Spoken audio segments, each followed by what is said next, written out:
Hello, I'm Mboy, you can call me Ben, of Team Relentless, and this is an overview of our new Legion unit comparison tool. We're going to do three things in this. It should take us 15-ish minutes or so. The first is to quickly show you our new website. Then we're going to go over the unit comparison tool, and then I am going to let you peek behind the curtain at the math behind the numbers in the unit comparison tool. So let's go ahead and get started on that right away. So here we go. Alrighty, so this is our new webpage. It is teamrelentlesstabletop.com. It is under construction as of filming this right now. It might even be under construction still a little bit if you're one of the first people to get to this video. We're still getting it up and running. We're gonna have it up and running as soon as possible, but we're taking some of our older blog posts and we're going to put them on here, and then we're going to start writing new blog posts again, which will be up here in the blog section. You can also get to our various media pages here, and then the tools right here is what I want to show you. So the Legion unit comparison tool is what we're going to be going over right now, and it looks like this isn't exciting. This is a bunch of words. Ben, you told me it was going to be a unit comparison tool. This is words. I don't want to read words.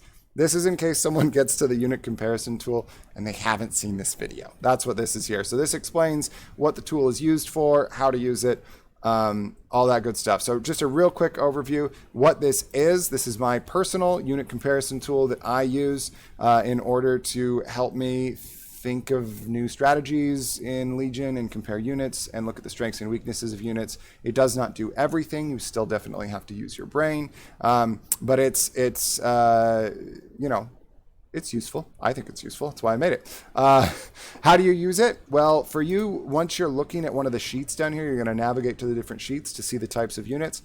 You're going to highlight everything in row 3, and then you need to go to Data, and then you're going to go to Filter, and then you're going to have to create a new temporary filter for you, because I'm the owner of this document. Mine doesn't say temporary, but yours will say temporary. Once you've done that, you'll be able to sort the columns like you're about to see me do this in a moment.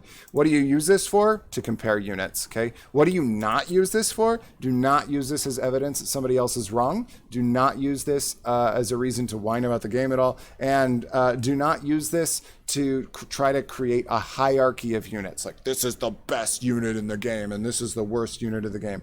We gotta be better than that. This is just one set of data that helps us compare units. It is not a hierarchy of units, okay?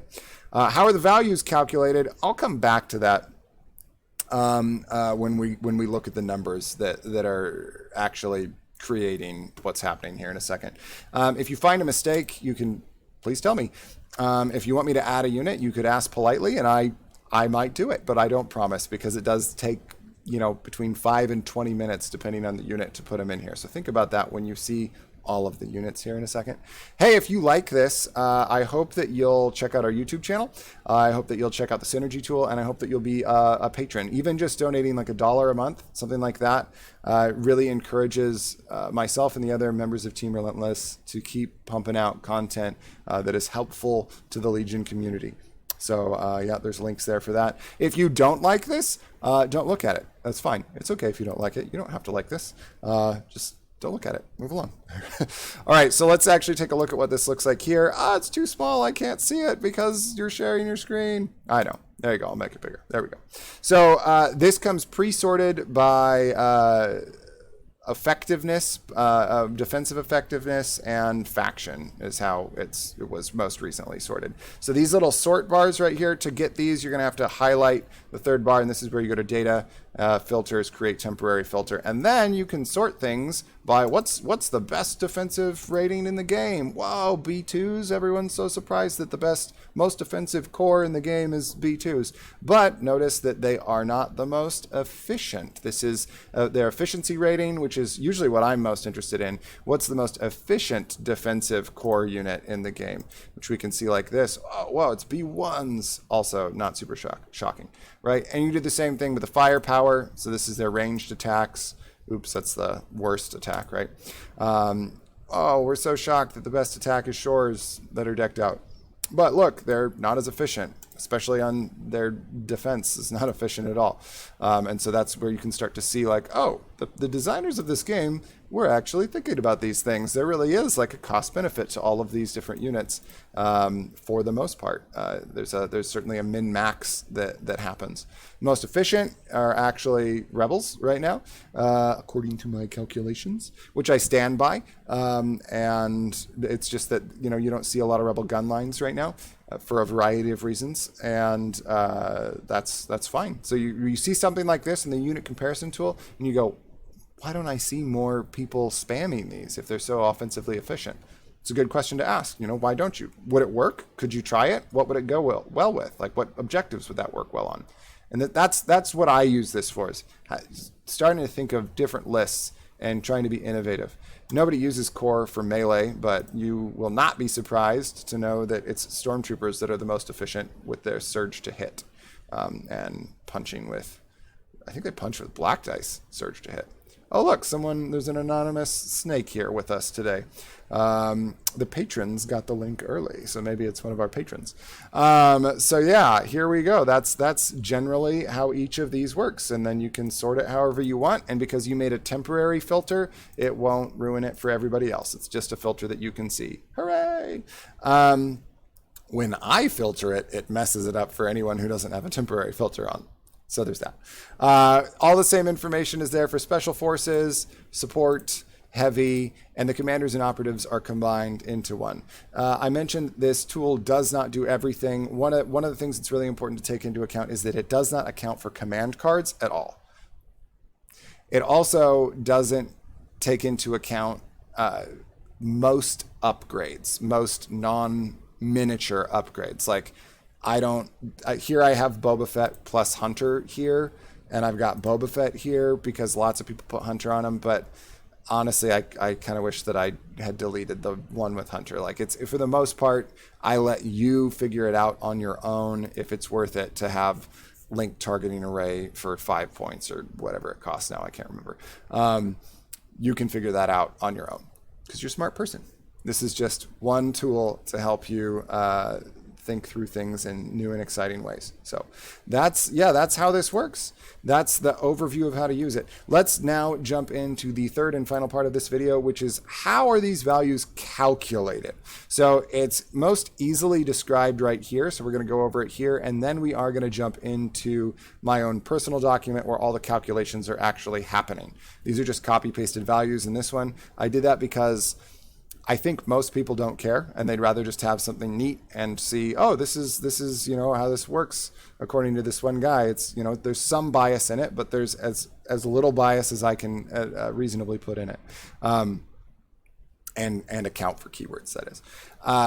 But I didn't want people to be looking at the keyword bonuses that I give and be like, I really think that keyword bonus should be, you know, like 0.15 higher. Like, I'm not interested in having that conversation.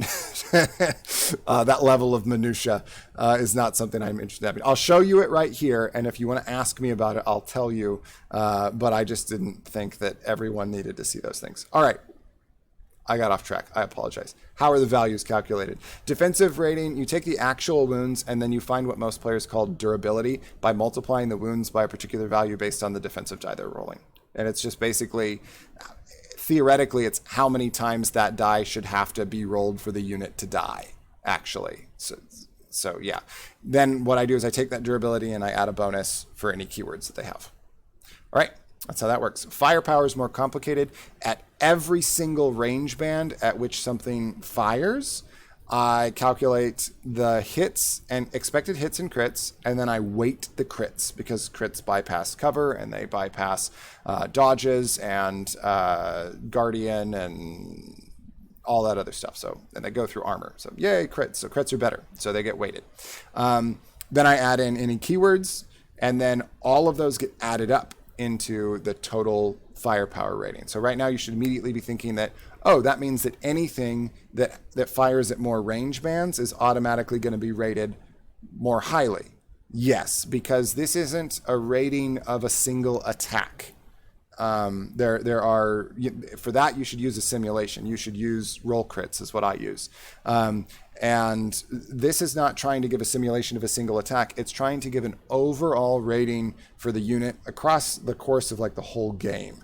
How effective do you expect this unit to be across the whole game? So something that only fires at range 1 and 2, how many times are they going to fire through? I mean, they might hit like a truck, like fleets do, but are you going to fire twice a game like that?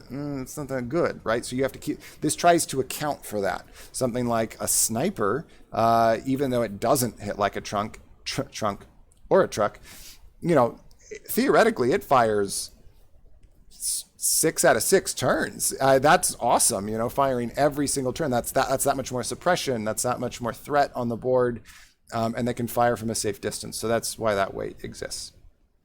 That's firepower rating. Melee rating, way simpler. Hits and crits, weight the crits, add bonus for keywords. That's it. So that's the TLDR version. And now I'm going to show you behind the curtain all of the actual math that happens. Whoa, it's ugly, right?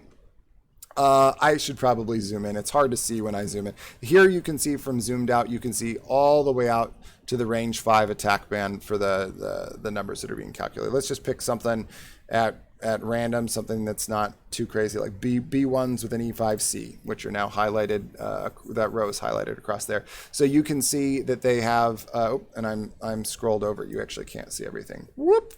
There we go. Their points, how many minis are in the unit, their actual wounds, their expected wounds. So this is when you take, this is pulling from other sheets where the actual math is happening and then sticking it here.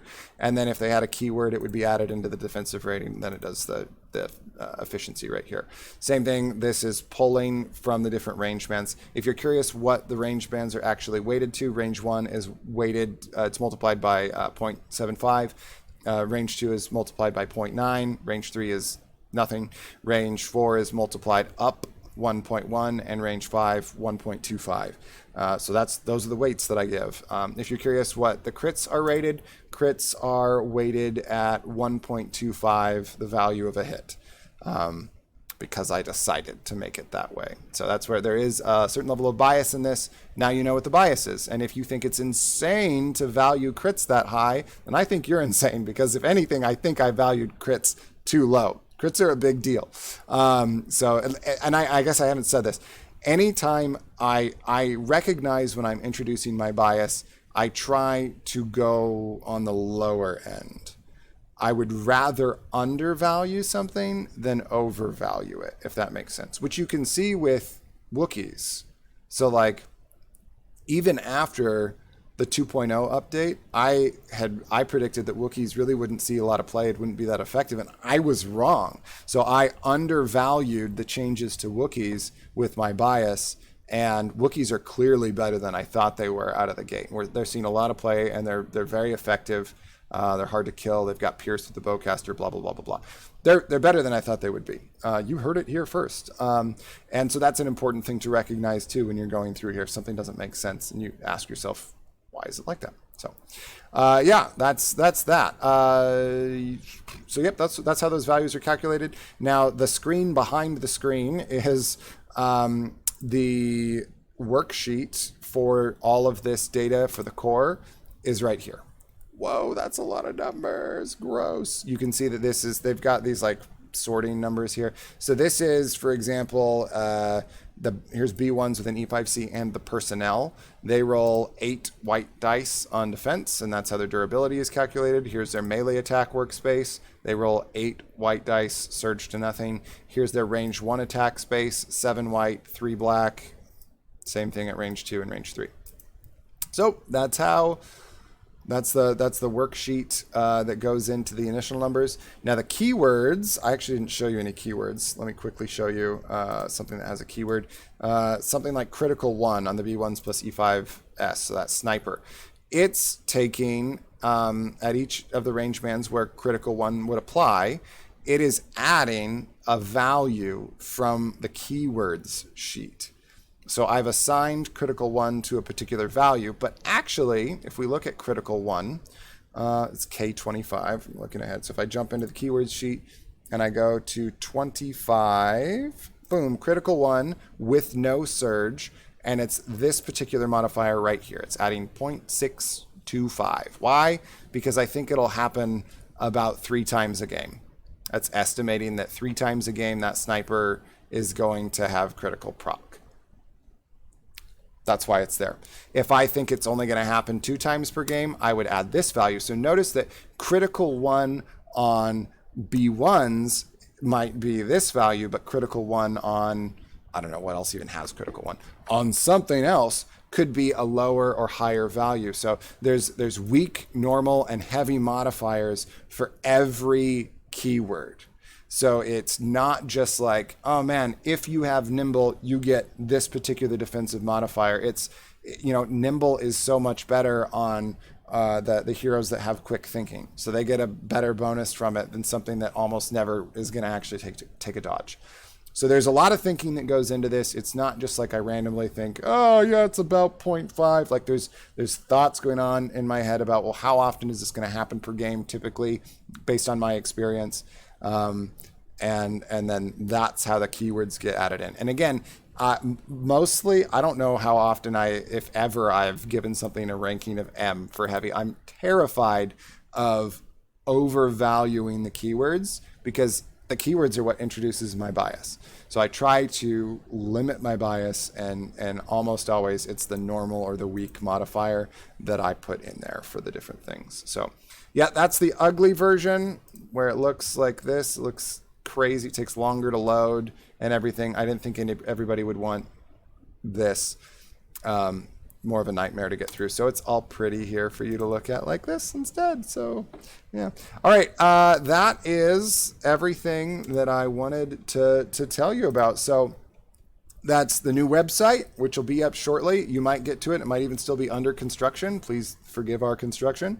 That's the public version of the unit comparison tool, which I hope you find very useful. And I would love to talk with you about it. If you have questions or comments, that's great. If you hate it, you can, again, it's okay. You just don't use it.